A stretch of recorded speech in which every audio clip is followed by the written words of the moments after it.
for all the technological advancements there are in the world these days, sometimes the shit that interfaces with the technology still just doesn't work like it should. But all that aside, something that does work, at least for now, are books, you might say. One particular book that I've been reading called Cancer Ward, and we just so happen to be on the final stretch of said book. Welcome to the Carter Banks Hour. I'm Cancer Ward, and this is Carter Banks, chapter 35, The First Day of Creation. Let's just get right into it before we have more technical difficulties. When I say technical, I mean Vocaster from Focusrite. This is a 100% Vocaster from Focusrite issue. It's a double input interface and your firmware. You need to update it. But I won't name names. Chapter 35, The First Day of Creation. Early in the morning, while everyone was still asleep, Oleg got up quietly, made his bed, folding the four corners of the blanket cover into the middle, as regulations required, and walked on tiptoe in his heavy boots out of the ward. Turgan was asleep at the duty nurse's table, his head of thick black hair resting on folded arms over an open textbook. The old orderly on the lower floor opened the bathroom for Oleg. The clothes he changed into there were his own. But they felt strange. After 2 months in store, his old trousers, his army riding breeches, his cotton and wool blouse, and his great coat. They had also been kept in store for him in the camps, so there was something left of them. They weren't completely worn. I can't tell if that's sarcasm or if he's, being serious. I don't understand how that could possibly be. His winter hat was a civilian one he'd bought in Ushterek. It was too small for him and squeezed his head. The day promised to be a warm one, so Oleg decided not to put his hat on at all and made him look too like a scarecrow. His belt he tied not around his great coat, but round the blouse he wore under his great coat. To the ordinary passer-by, he must have looked like a demobilized soldier, or one who had escaped from the guard room. He tucked his hat into his old duffel bag, which was covered with grease stains, and had a sewn-up shrapnel hole, and a burn hole as well. For context, quickly, Oleg is getting out of the cancer ward. Last chapter, we talked about how he was regaining his old clothes that he checked in with. He was propositioned by several of the women, including some of the nurses and doctors, to stay with them. And we are now back in the shoes of Oleg. Well, he puts on his old shoes. He had had it in the front line, and he had asked his aunt to bring it to prison in a parcel. He didn't want to take anything good with him to the camp. After what he'd worn in the hospital, even clothes like these gave him a cheerful bearing. They made him feel healthy. Kostoglotov was in a hurry to leave, afraid something might crop up to detain him. The old orderly removed the bar from across the handle of the outer door and let him out. He walked onto the porch and stood still. He breathed in. It was young air, still and undisturbed. He looked out at the world. It was new and turning green. He raised his head. The sky unfolded, pink from the sun rising somewhere unseen. He raised his head higher. spindle-shaped, porous clouds, centuries of laborious workmanship, stretched across the whole sky, but only for a few moments, before disappearing, seen only by the few who happened to throw back their heads that minute, perhaps by Oleg Kostoglotov, alone among the town's inhabitants. Through the lace, the cut-out pattern, the froth and plumes of these clouds, sailed the shining, intricate vessel of the old moon, still well visible. It was the morning of creation. The world had been created anew, for one reason only: to be given back to Oleg. Go out and live, it seemed to say. But the pure, mirror-bright moon was not young. It was not the moon that shines on those in love. His face radiated happiness. He smiled at no man, only at the sky and the trees. But it was with this early morning springtime joy that touches even the old and the sick. He walked down the well-known pathways, meeting no one but an old street sweeper. He turned round and looked at the cancer ward, half hidden by the long brooms of the pyramidal poplars. The building was a towering mass of bright gray brick upon brick, and none the worse for 70 years of age. Oleg walked on, bidding farewell as he went to the trees in the medical center. Already tassels hung in bunches from the maple trees. Already the first flowers had appeared on the wild plum trees, white blossoms, but given a greenish tinge by the leaves. I'm not sure if he was trying to make a poem out of that sentence, but gee damn, Oleg, you're getting it. But there wasn't a single apricot tree, although he'd heard that they would be in flower by now. He might see one in the old town, the first morning of creation. Who can act rationally on such a day? Oleg discarded all his plans. Instead, he conceived the mad scheme of going to the old town immediately, while it was still early morning, to look at a flowering apricot tree. He walked through the forbidden gates and came to the half-empty square, where the trolley cars turned round, the same gates he had once entered as a hopeless, despondent man soaked by the January rain, expecting only to die. He walked out through the hospital gates, thinking to himself, it's just like leaving prison. Last January, when he had been struggling to make his way to the hospital, the screeching, jolting, overcrowded trolley cars had shaken him almost to death. But sitting there now, with a window to himself, he even began to enjoy the rattle of the machine. Going by trolley was a sort of life, a sort of freedom. The trolley car dragged its way along the bridge, across the river, down below.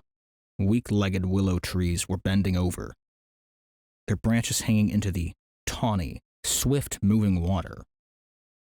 Already green, trusting in nature, the trees along the sidewalk had also turned green, but not enough to hide the houses. One-story houses of solid stone, built unhurriedly by men who were in no hurry. Oleg looked at them, enviously. Lucky people who had actually lived in them. It was an amazing part of town, flashing past the window now. Very wide sidewalks and spacious boulevards. But what town does not look wonderful in the rosy early morning? Gradually the style changed. The boulevards ended. The two sides of the street began to converge, and hastily constructed buildings to flash by. They made no pretense to beauty or strength. Probably they had been built before the war. Oleg read the name of the street. It seemed familiar. Then he knew why he recognized it. It was the street where Zoya lived. He took out his rough paper notebook. So Zoya had written down some instructions on how to get to her house. This is one of the chicks from the ward who had, like, thrown themselves at him when they found out he was leaving. And because Oleg is quite the ladies' man, it seems like he's about to, pop in. So this could be pretty interesting. He took out his rough paper notebook and found the number. He looked out through the window again, and as the trolley car slowed down, he spotted the house itself, 2-story, with irregular-shaped windows and gates either permanently open or broken. There were a few outbuildings in the yard. He could get out here, somewhere here, so I guess he's gonna get off the trolley. He was by no means homeless in this town. He could get out here, somewhere here. He was by no means homeless in this town.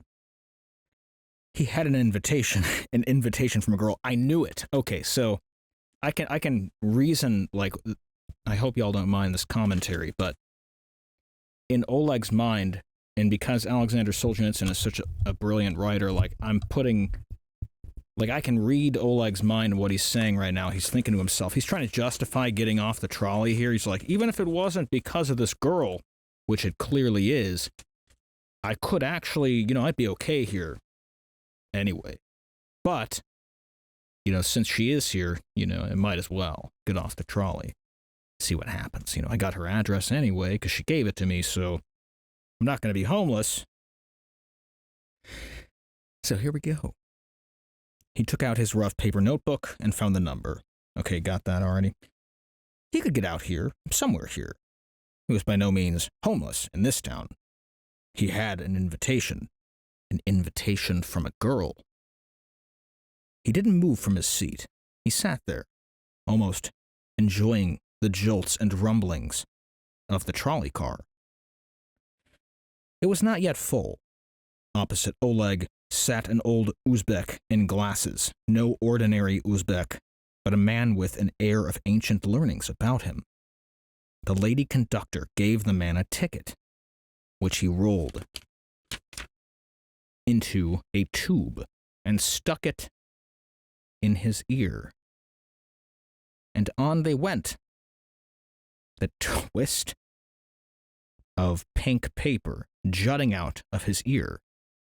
It was an elementary touch that made Oleg feel gayer and more at ease as they entered the old town.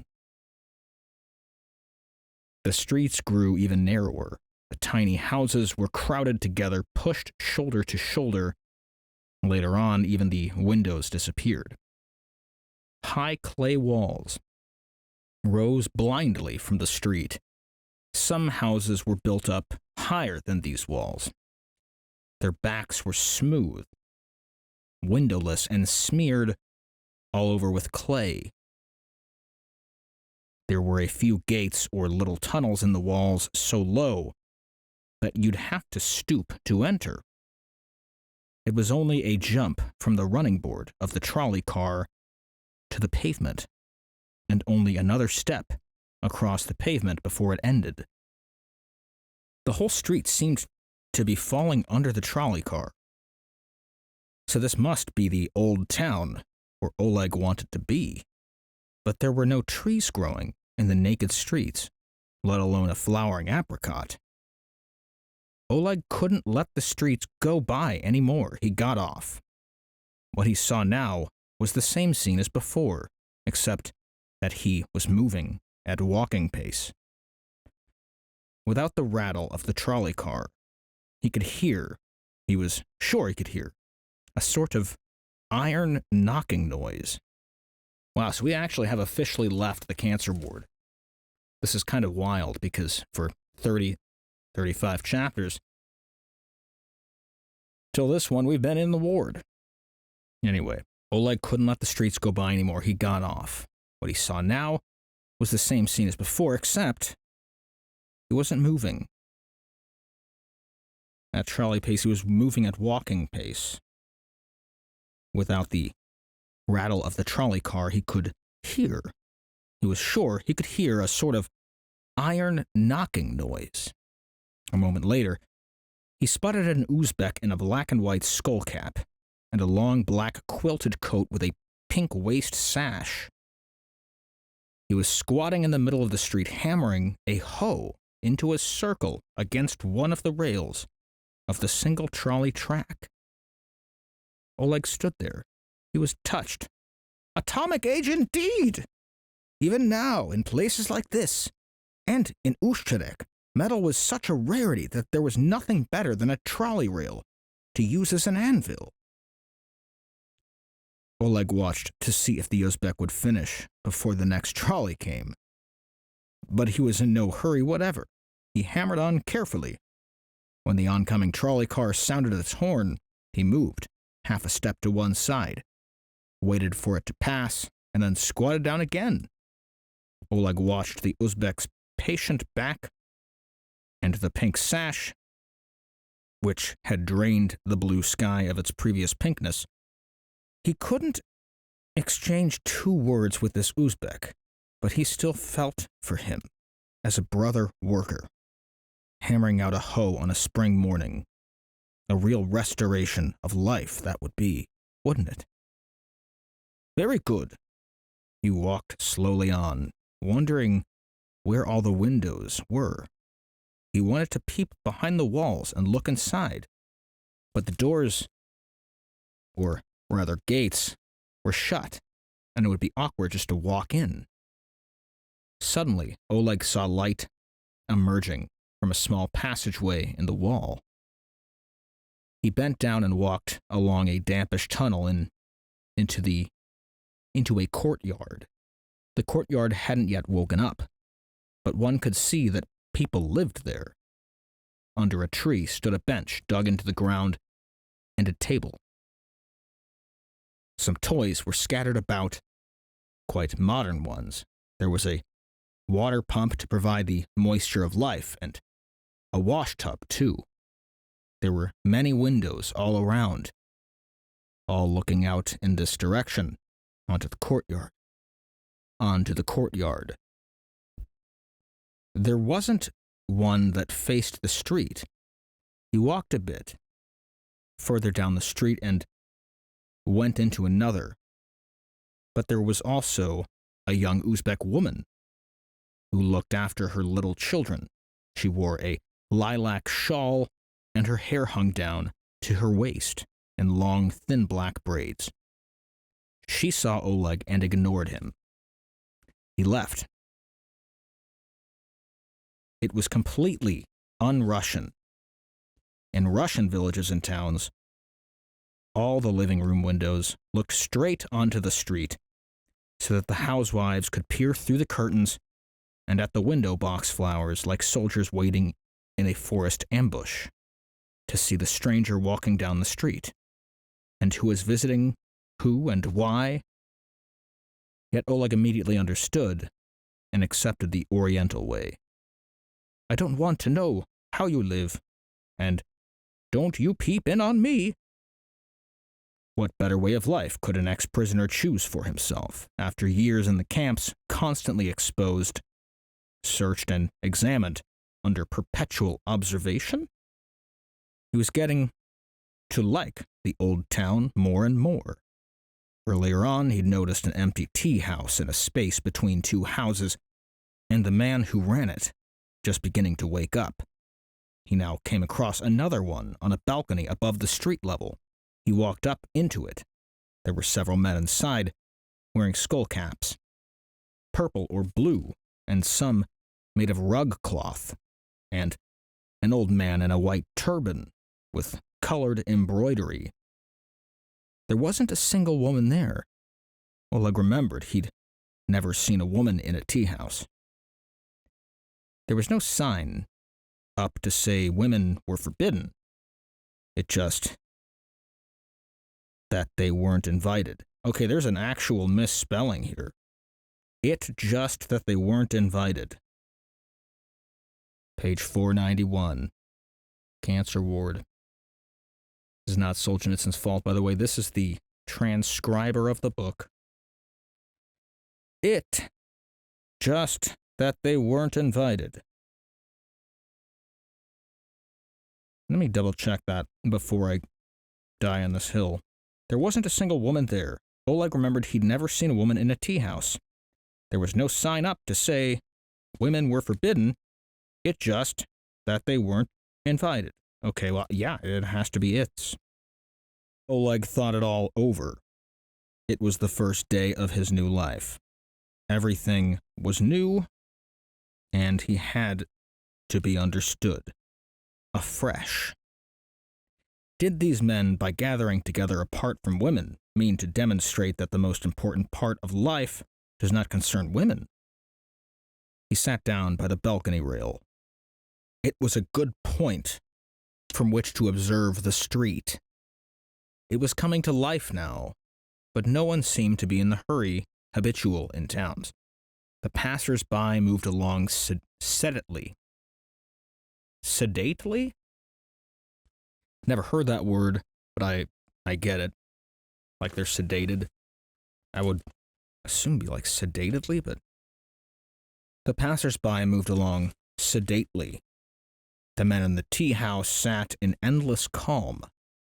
One might imagine that Sergeant Kostoglotov or Prisoner Kostoglotov had served his time, had paid his debts to society, had sweat out the torment of his illness, and had died in January.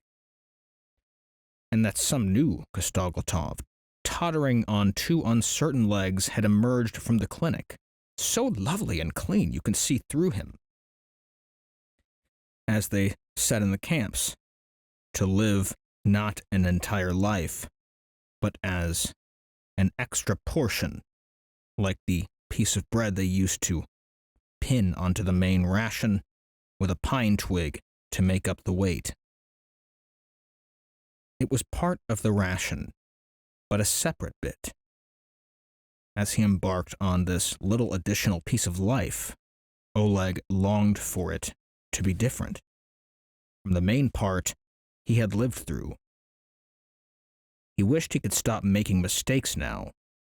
However, he'd already made one mistake in choosing his tea. Instead of trying to be clever, he should have chosen the ordinary black tea he knew well. But in his pursuit of the exotic, he'd chosen Coke green tea. It turned out to have no strength. It didn't pep him up. It didn't really taste like tea at all. And when he poured some into the bowl, it was full of tea leaves. He didn't want to swallow them, he'd rather pour it away. Meanwhile, the day was warming up, and the sun was rising. Oleg wouldn't have minded a bite to eat, but this tea house served nothing but two sorts of hot tea. They didn't even have sugar, but he decided to adopt the changeless, unhurried manner of those about him. He didn't get up or set off in search of something to eat, but stayed sitting, adjusting his chair into a new position. And then from the tea house balcony, he saw, above the walled courtyard, next door, something pink and transparent. It looked like a puff dandelion, only it was 6 meters in diameter, a rosy, weightless balloon. He'd never seen anything so pink and so huge. Could it be the apricot tree? Oleg had learned a lesson. This was his reward for not hurrying. The lesson was never rush on without looking around first.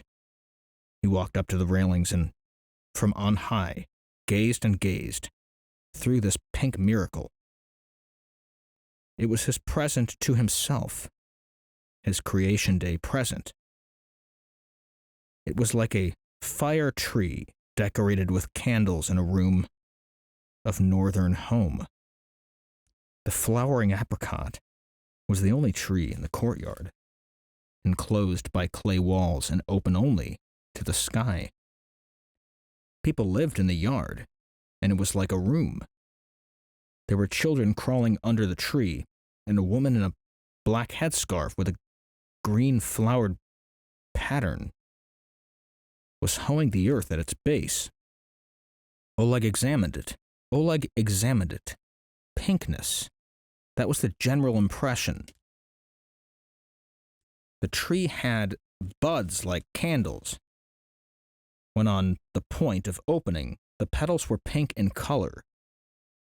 But once they opened, they were pure white, like apple or cherry blossoms. The result was an incredible, tender pink. Oleg was trying to absorb it all into his eyes. He wanted to remember it for a long time and tell the Kadmans about it. He'd planned on finding a miracle, and he'd found one. There were many other joys in store for him today in this newly born world. Ooh, I wonder what those joys are going to be.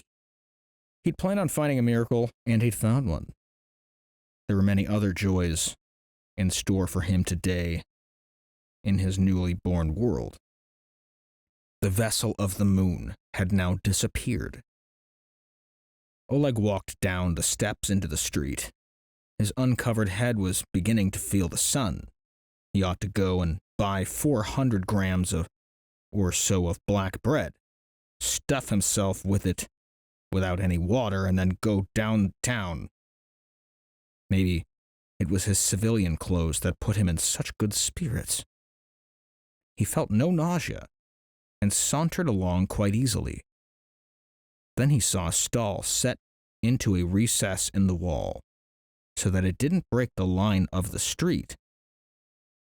It had an awning raised as a sun shield and propped up by two diagonal struts.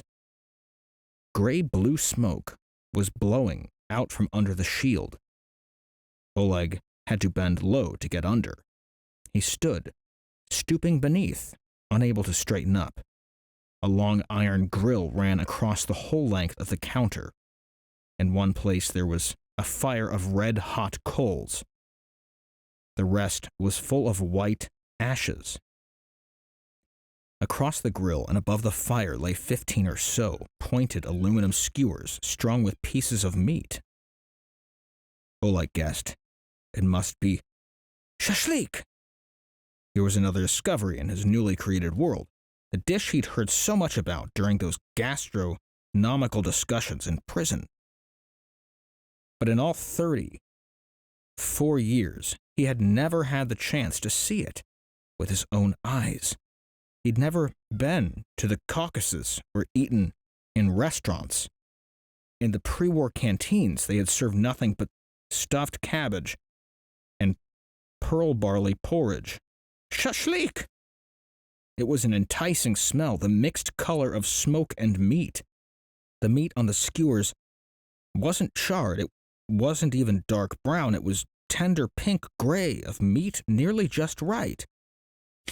The stall-keeper, round and fat of face, was unhurriedly turning the sticks around and moving them away from the fire and over the ashes.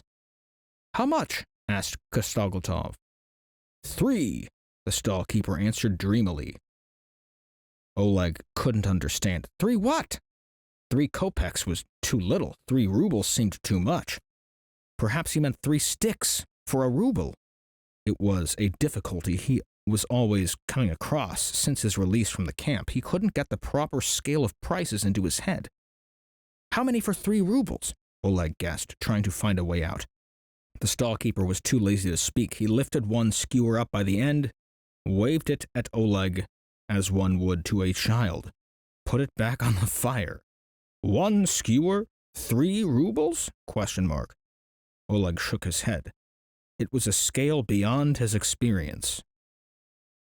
He only had 5 rubles a day to live on, but how he longed to try it. Oleg is experiencing inflation. That sucks.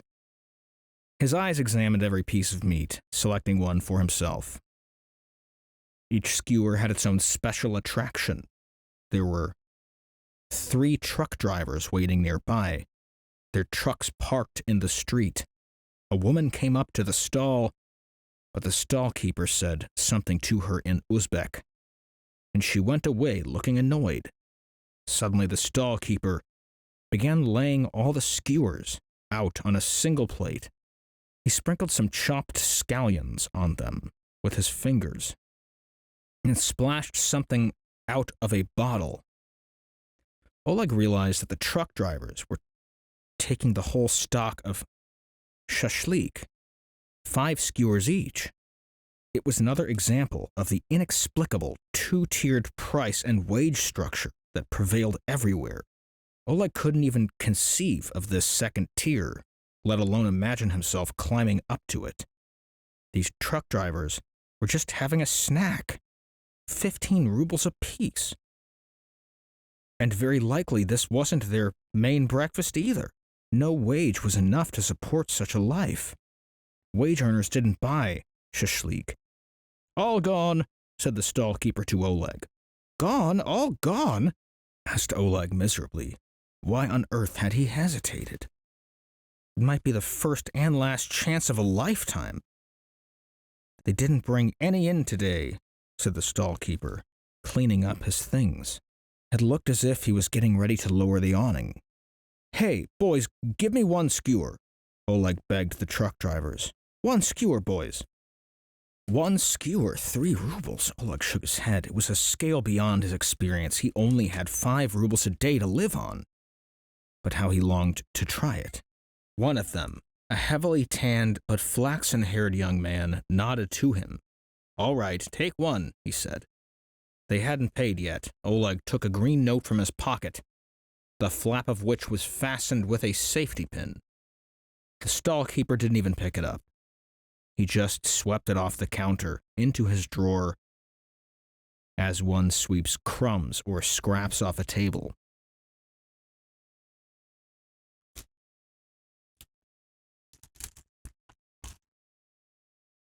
"Come on, come up. Come on up here. Come on." But the skewer was Oleg's. Abandoning his duffel bag, on the dusty ground, he took the aluminum rod in his hands. He counted the pieces of meat. There were 5 of them. The 6th was half.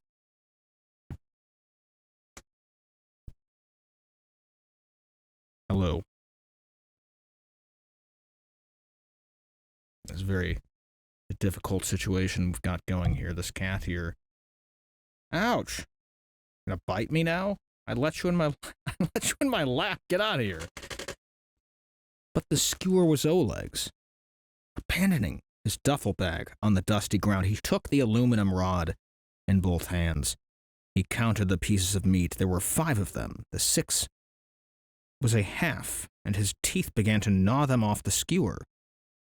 Not whole chunks at a time, but morsel by morsel. He ate thoughtfully, as a dog eats after taking his food into a safe corner. And he thought how easy it was to whet human desires and how difficult it was to satisfy them once aroused. For years he had regarded a hunk of black bread as one of the most precious gifts on earth. A moment ago he had been ready to go buy some for his breakfast. But then he'd smelled this gray-bluish smoke. And the roast meat. The men had given him a skewer to gnaw, and already he was beginning to feel contempt for the bread.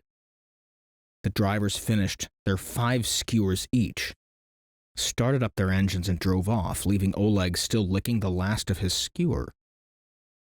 He was savoring each morsel with his lips and tongue.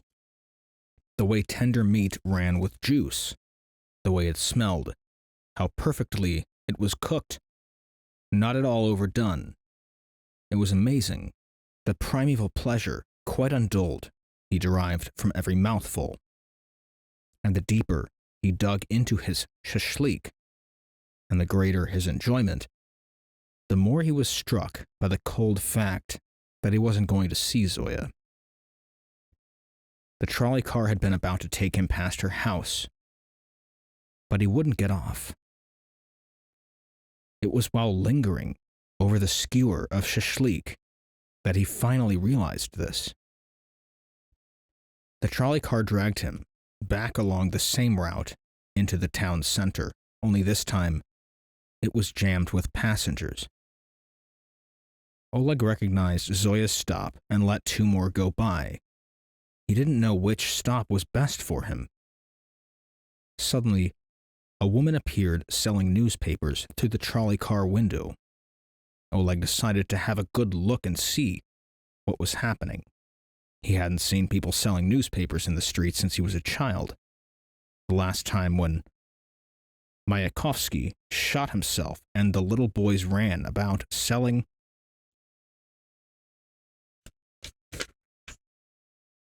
late extra edition. There's an asterisk next to Mayakovsky.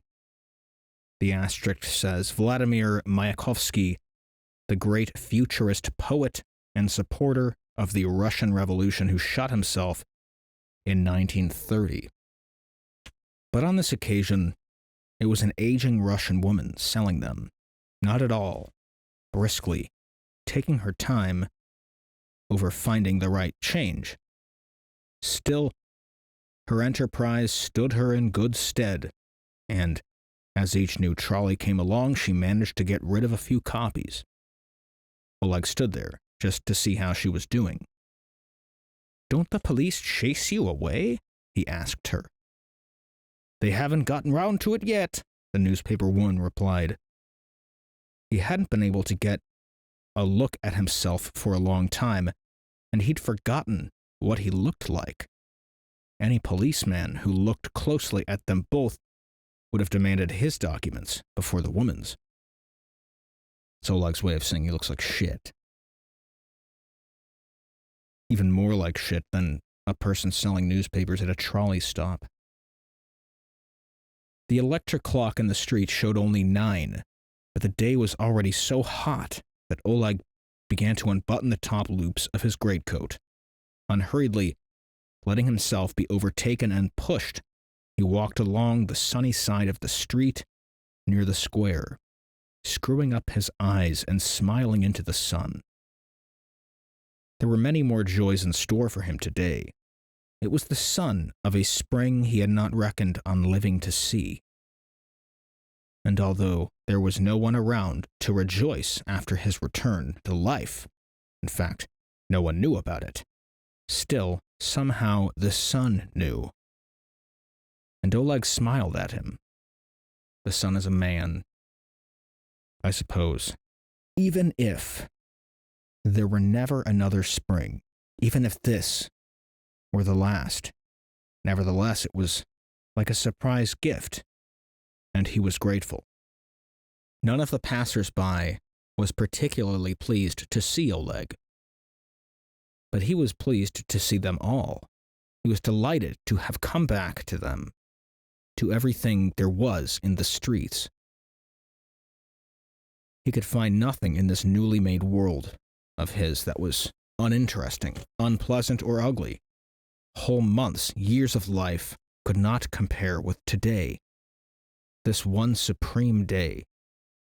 They were selling ice cream in paper cups.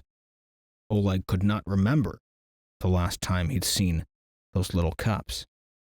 Goodbye to another 1.5 rubles. Off you go.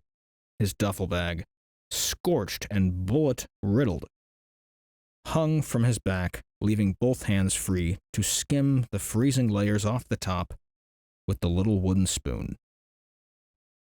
Walking even more slowly, he came across a photographer's shop window in the shade. He leaned against the iron railings and stood there for a time, stock still, gazing at the purified life and the idealized faces arranged in the window. Especially the girls, of course. They were in a majority. Originally, each girl had been dressed in her best clothes. Then the photographer had twisted her head, adjusted the light 10 times, then taken several shots and chosen the best one, and retouched it, and then selected one shot each of the 10 such girls.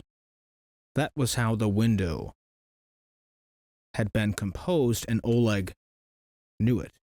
But still, he found it pleasant to look in, and believed that life actually was composed of girls like these.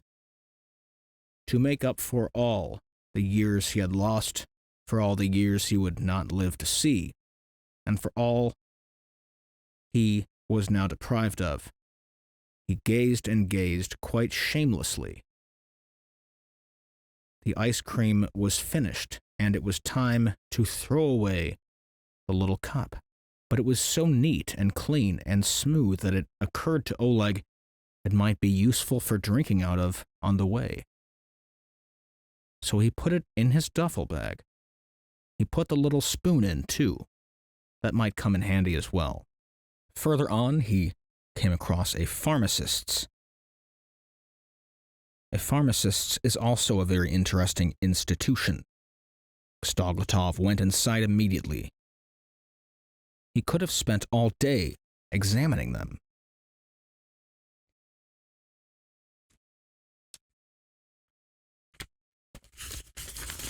Wow, this chapter's like really long. Oh my god. Okay, I actually have to stop now. Okay, guys, this chapter, the first day of creation, this is like twice as long as the other chapters, and this is just going to be part one because we've been going for an hour, and if I go longer than this, my computer and audio just can't handle it. I'm at 9.9% CPU usage right now, 10.1 on one of the computers. So we're going to end it here for today, and we will pick up on the next episode with part 2 of the first day of creation. Will Kostoglotov ever see Zoya, or will he continue window shopping and eating ice cream and spending all of his money and rubles and kopecks on shish kebabs and shit? Find out next time on the Carter Banks Hour. Like, share, and subscribe if you would like me to keep doing this. And y'all stay safe. Thanks for tuning in.